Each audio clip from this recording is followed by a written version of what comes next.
Quando os americanos descobriram os fantasmas de olhos puxados, passaram a imitá-los sem piedade através de refilmagens digitais e inferiores aos originais.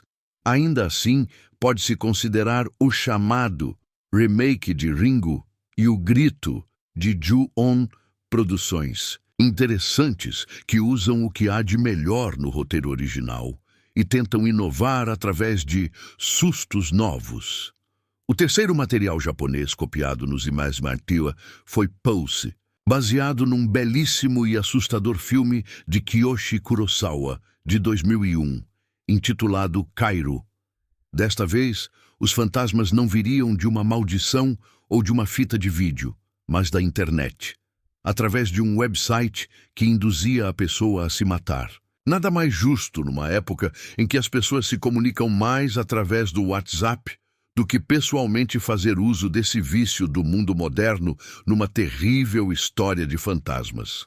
Na verdade, Kairo já havia tido uma refilmagem americana disfarçada 1 ano depois do lançamento original, Medo.com. Uma porcaria monumental.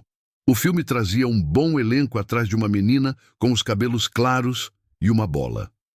A falecida série Buffy também trouxe um episódio em que um demônio usava o computador para conquistar e possuir uma personagem. Algo que foi feito antes de Kairo mesmo, mas nada que possa ser julgado como cópia.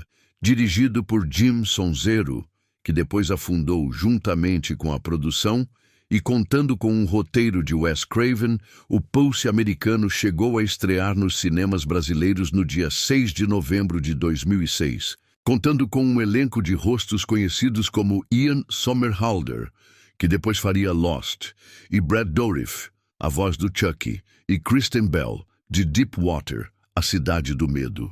Apesar de claramente digital, efeitos evidentes realizados pelo computador, o filme até possuía um certo charme, mesmo sendo anos-luz inferior ao produto original. A ideia do vermelho neutralizador dos fantasmas e algumas cenas como a da assombração sobre o carro até que foram bem feitinhas. Mas, no geral, não dava para alcançar uma boa média que indicasse uma sequência. Logo, foram anunciadas 2 continuações diretas para o vídeo: Pulse 2, Afterlife, e Pulse 3, The Invasion. De uma certa forma, mesmo achando o primeiro filme bem fraquinho, fiquei animado com a possibilidade de acompanhar um mundo tomado por fantasmas, vendo as pessoas sendo obrigadas a voltar a uma vida sem tecnologias para reconstruir a vida. Pulse 2, Afterlife não fez jus às expectativas. Trata-se de um filme muito ruim, dirigido e roteirizado por Joel Soisson, também pelo responsável pelo terceiro. Confuso, o longa deixou de lado o universo do original para desenvolver uma história chulé sobre uma vingança de uma esposa traída através do sobrenatural, usando o mundo pós-Pulse para concretizá-la. Apenas para fins de alongamento de uma trama frágil, o filme demora quase 20 minutos para deixar claro quem está vivo e quem está morto.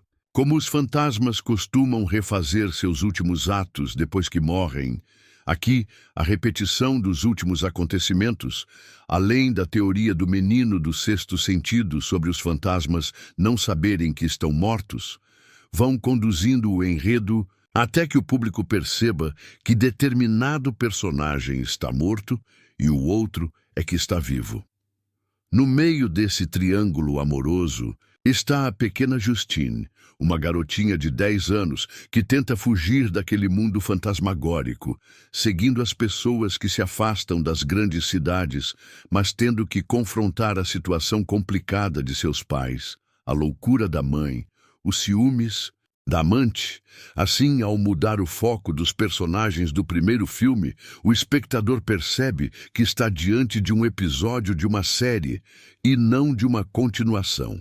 E Pulse 2 não avança para o que está sendo proposto no título original, ou seja, não temos o início de uma nova vida, das pessoas tentando se reestruturar, apenas buscando abrigo contra os espíritos. Há uma cena interessante envolvendo Uma casa e um personagem preso num porão, mas nada que justifique uma espiada nessa continuação bagaceira, com efeitos ainda mais fracos do que o do primeiro filme. Aliás, chega a ser irônico um filme sobre fantasmas nos meios de comunicação, principalmente nos computadores, tendo sido feito quase inteiramente digital. Parece que os fantasmas do filme invadiram o CGI dos realizadores. Pose 3, The Invasion. Chegou às locadoras americanas ainda em 2008, ano do lançamento do segundo. Tem início exatamente quando o mal invadiu as cidades, mostrando um rapaz, Adam Ryder Strong, assistindo ao suicídio de sua namorada virtual. Curiosamente, a garota está no Cairo, Egito. Seria uma homenagem ao título original, Cairo. Se for, os japoneses devem estar orgulhosos.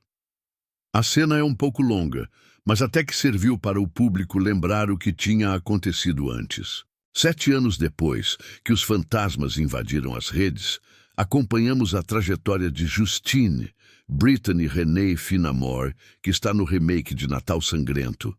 Agora uma adolescente rebelde que mora com os pais adotivos e não se conforma em fazer parte de uma comunidade que não usa meios de comunicação e não possuem jovens da idade dela.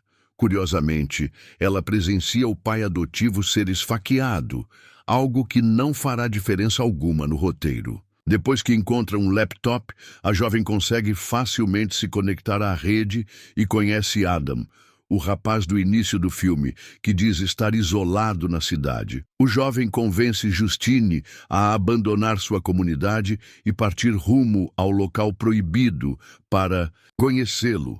Será que Adam está realmente vivo? Será que os fantasmas a estão usando para seus propósitos? Durante sua viagem, a garota encontra uma fazenda onde um morador lamenta o suicídio brutal da esposa e pode usar a jovem para se conectar à rede fantasma.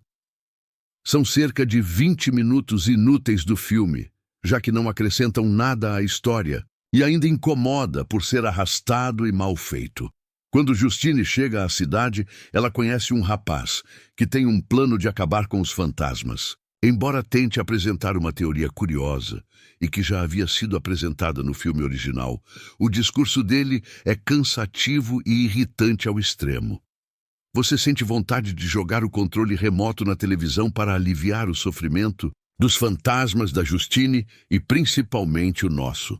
Em suma, o filme é muito ruim. Ainda não sei qual é o pior das sequências, mas também não estou interessado em diferenciá-las.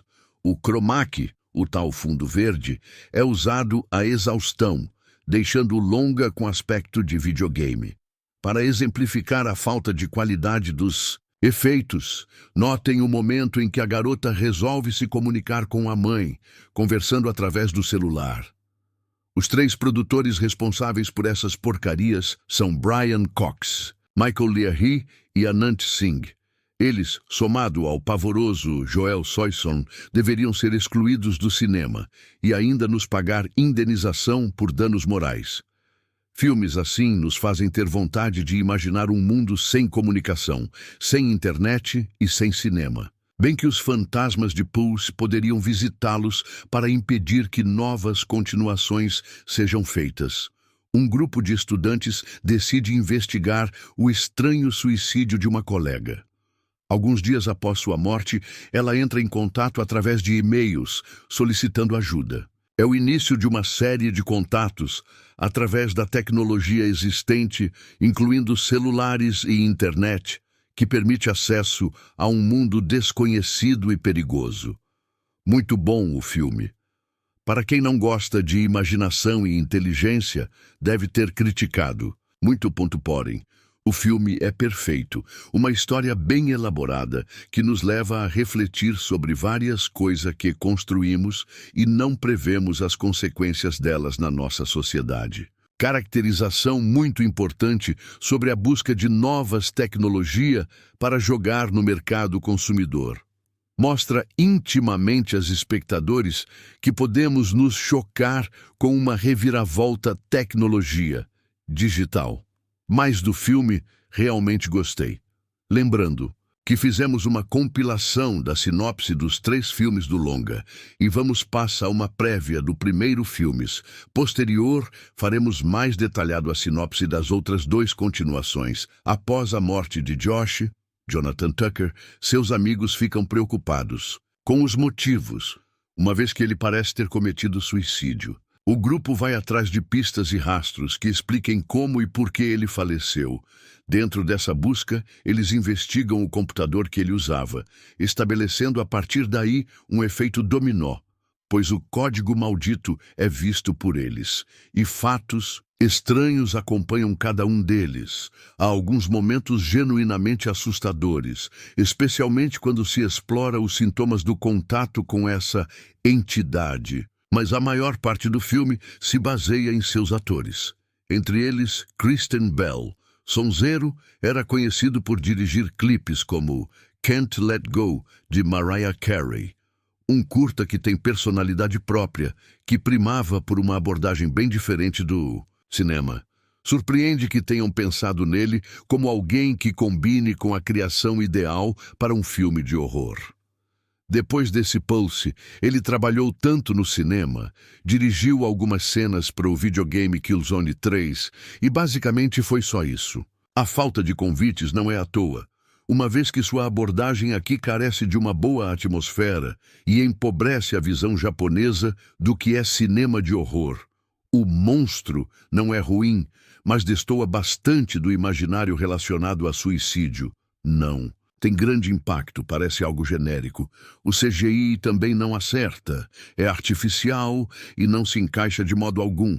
Todas as cenas de fundo verde soam falsas, a fotografia de Mark Plummer não disfarça as interferências digitais e a trama pós-apocalíptica soa confusa. Inscreva-se no canal, curta e comente o vídeo, por favor. Muito obrigado.